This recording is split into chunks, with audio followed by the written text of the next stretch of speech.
Le journal des journaux, la revue de presse. Le journal des journaux, la revue de presse. Mesdames, Messieurs, c'est l'instant de la revue de presse. Gaël Stevnono, bonjour. Bonjour Séraphin. Combien de tabloïds retiennent notre attention ce matin?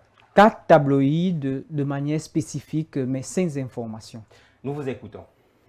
Mesdames, Messieurs, chers téléspectateurs, auditeurs, plus encore chers internautes, sentez vous saluer. Lors de cette dernière livraison de la revue de presse, vous aurez droit aux informations collectées, traitées et relayées par 4 tabloïds, nous l'avons dit, et parmi lesquels Le du Sahel, Echo, Alpha Echo, Le Messager et Le Jour. Débutons justement avec le tabloïd Le Jour qui parle des régions qui attendent Paul Biya. Le journal d'Aman Mana barre sa grande une de ce matin par les 7 plaies de l'extrême nord que Paul Biya doit d'ailleurs guérir. Et lorsque vous lirez le dossier de la rédaction du quotidien Le Jour aux pages 9 et 10, vous découvrirez les 7 plaies dont parle le quotidien blanc-bleu d'Aman Mana. Toujours du côté de l'extrême nord, spécifiquement dans le Mayo-Tchanaga, l'Œil du Sahel nous informe en grande une que de vastes champs de cannabis ont été détruits par l'armée camerounaise. De l'extrême nord donc, au nord-ouest, le tabloïd Le Messager fait savoir que le président du PCRN, qui est également candidat à la présidence, l'honorable Cabral Libi, a donc été très bien reçu du côté de Bamenda, où il a d'ailleurs fait une promesse en pidgin en ces termes. Anofi forget you.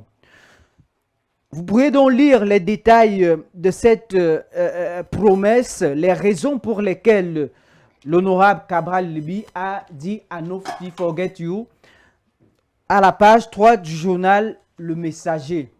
En petite une du même journal Savoir, le Messager, c'est une titraille interrogative qui attire notre attention sur l'accaparement des terres. La Socapalm à la barre. La réponse à cette question est donc à lire à la page 7 du journal de Puss Ndiaoui. Le journal Alpha Echo, pour sa part, nous informe, du moins nous amène sur le transport ferroviaire, en barrant sa grande une de ce matin par du nouveau sur les rails. Du côté de l'Est, le journal Eco News fait donc savoir que l'hôtel de finances d'Abomban est une construction budgétivore.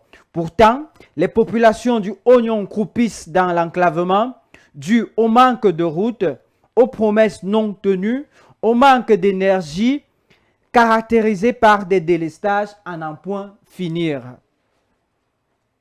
Raison pour laquelle le quotidien Eco News, avec lequel nous clôturons cette revue de presse, bat sa grande une part. L'hôtel de finances d'Abomban, construit à 828 millions, le prix de l'étangibilité du trésor. Les détails sont à lire aux pages 4 et 5 du journal Eco News. Soulignons tout de même que là, on peut avoir l'impression que c'est une guerre de médias parce que le site News du Camer parle plutôt en bien de cette infrastructure, pendant qu'Eco News vient nous parler d'un budget, d'une infrastructure budgétivore, mettant en exergue la souffrance des populations du Oignon. Et c'est avec cette note d'Eco News que nous mettons donc un terme à cette revue de presse. Il ne nous reste plus qu'à vous souhaiter un bon début du week-end. Séraphin, bon début du week-end. Merci Gaël, bon début de week-end à toi.